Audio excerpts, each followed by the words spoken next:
Jusqu'au 18 août prochain, vous aurez la chance d'assister au spectacle novateur de fiction historique La rivière qui vient de loin.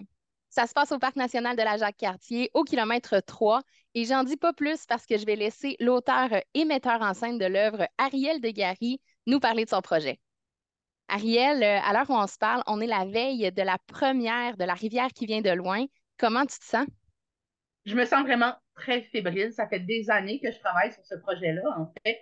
Et puis, ben, moi et d'autres artistes, ben, ça se passe là. On est rendu, après des mois et des années de travail, à vous présenter cette œuvre-là qui raconte l'histoire de la rivière Jacques. Et là, à quoi on peut s'attendre? Parle-moi du spectacle. Il y a des acrobates, des chanteurs, des conteurs. Oui, en fait, je vous raconte l'histoire de la rivière Jacques-Cartier, mais à travers le point de vue de la rivière. Donc, ça veut dire qu'il y a une comédienne qui va incarner l'esprit de la rivière Jacques-Cartier.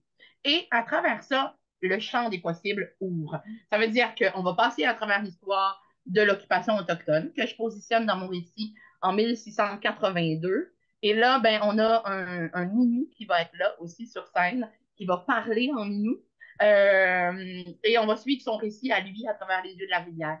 Ensuite, on passe à travers l'histoire des draveurs. Là que je positionne en 1951.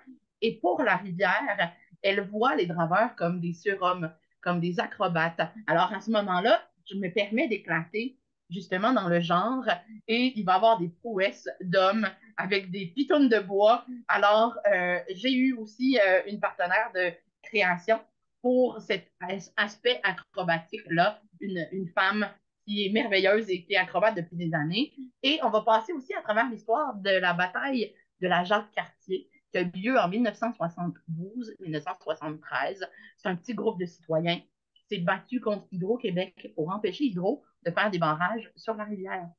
Et là, ben, on va vivre dans l'univers d'une bouteille. Ça veut dire qu'il y a un des personnages de la bataille de la Jacques-Cartier qui a puisé de l'eau dans la rivière. Et là, l'esprit de la rivière, à travers l'eau, est dans cette bouteille-là et peut donc assister à tout ce qui se passe dans les maisons, à l'Assemblée nationale. Et ça va être des projections scéniques directement sur le lieu parce que c'est un spectacle déambulatoire. On commence au kilomètre 3 au Parc national, à la mise à l'eau, et là, on va faire un parcours, tous les artistes et les spectateurs ensemble. Et on va passer à travers un petit sentier. On va se rendre à un autre site, à une clairière, à un camp de bûcherons. Alors, tu sais, on va voyager comme ça en extérieur. Alors, c'est déambulatoire et ce spectacle-là est dans le respect de la faune et de la flore parce qu'on le fait au Parc national de la Jacques-Cartier. C'est une première à travers l'histoire des parcs nationaux.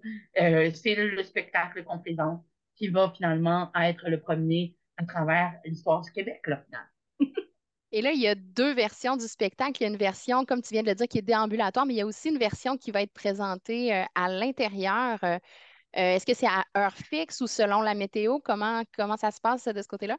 Ben, en fait, les soirs où justement il fait trop mauvais, oui, le spectacle va être déplacé une demi-heure plus tard, 7 kilomètres plus loin, au kilomètre 10 du parc national, à l'amphithéâtre. Donc, il n'y a jamais de spectacle annulé. Alors, s'il fait mauvais, ben, à moins que finalement ça soit la tempête du siècle, là, évidemment, mais il y a toujours un spectacle tous les soirs.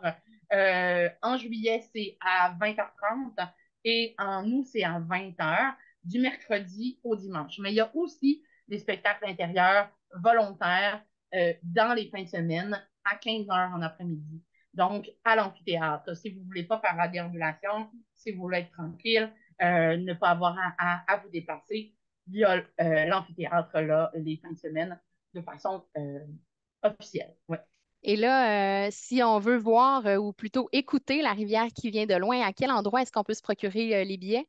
On va sur le site spectaclerivière.com et tout est là. Vous allez voir les dates, vous allez voir une description du spectacle. Donc, c'est ça. On est vraiment très fébrile. J'ai vraiment hâte de vous présenter ça. C'est un grand cadeau que je m'offre et que j'ai envie de vous offrir aussi. Ariel, merci beaucoup pour l'information. On souhaite une bonne première et un bon été. Merci!